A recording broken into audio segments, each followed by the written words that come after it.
Materi pertama yaitu pengertian perubahan wujud benda.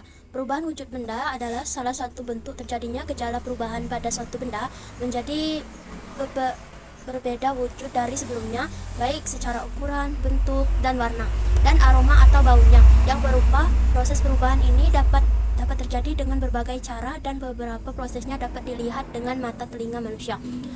Wujud benda dapat berupa cair, gas, atau padat yang memiliki molekul gerak transiasi atau gerak pindah tempat dan gerak vibrasi atau bisa saja bergerak di tempat.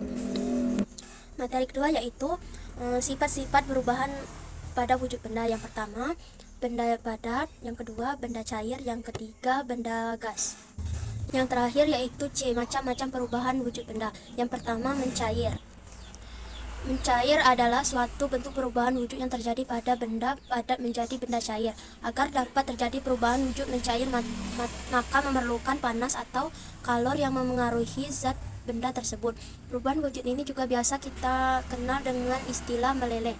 Contohnya coklat, dingin, dan lain-lain. Dan yang kedua, membeku. Membeku adalah bentuk perubahan wujud yang terjadi pada benda cair menjadi benda padat. Perubahan wujud beku bisa dibilang terbalik dari mencair. Itu artinya proses perubahan wujud dengan membeku akan melepaskan panas pada suhu yang dingin, berkembalikan dari mencair. Contohnya seperti batu es dan lain-lain. Yang ketiga, menguap. Menguap adalah bentuk perubahan wujud yang terjadi pada benda cair menjadi zat gas. Menguap adalah perubahan wujud yang memerlukan kelor atau pemanasan. Perubahan tersebut tidak hanya terjadi pada zat cair saja, namun juga bisa menjadi di dalam tubuh manusia seperti keringat yang keluar dari tubuh kita. Dan yang kedua, misalnya kan kita merebus air dia akan mengeluarkan zat atau uap dari air panas tersebut. Yang keempat yaitu mengembun. Mengembun adalah bentuk perubahan wujud yang terjadi pada benda gas menjadi benda cair. Pengembunan terjadi pada gas di udara yang dingin atau suhu rendah menjadi butiran-butiran air. Perubahan wujud ini termasuk dalam proses yang melepaskan kalor karena membutuhkan suhu yang rendah. Contohnya seperti embun pada daun-daun rumput di pagi hari, atau gelas kaca yang mengembun karena berisi air dingin atau es beku, dan lain-lain.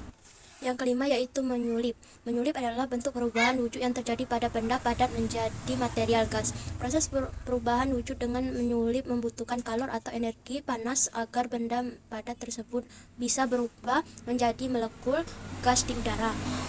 Yang energi panas agar benda padat tersebut bisa berubah menjadi molekul gas udara. Misalnya seperti kapur barus atau kamper di suatu ruangan, maka lama-kelamaan akan habis benda padat itu karena menyulip ke udara. Yang keenam yaitu mengkristal. Mengkristal adalah bentuk perubahan wujud yang terjadi pada material gas menjadi material yang lebih padat. Proses perubahan wujud ini terjadi karena adanya pelepasan energi panas atau kalor pada suhu yang lebih rendah dari benda. Perubahan ini bisa berupa, contohnya misalnya pada botol madu. Yang keenam atau yang terakhir yaitu mengkristal. Mengkristal adalah bentuk perubahan wujud yang terjadi pada material gas menjadi material yang lebih padat. Proses perubahan wujud ini terjadi karena adanya pelepasan energi panas atau kalor pada suhu yang lebih rendah dari benda. Contohnya pada botol madu yang mulai muncul kristal gulanya lama-kelamaan. Sekian materi dari saya akhiri. Assalamualaikum warahmatullahi wabarakatuh.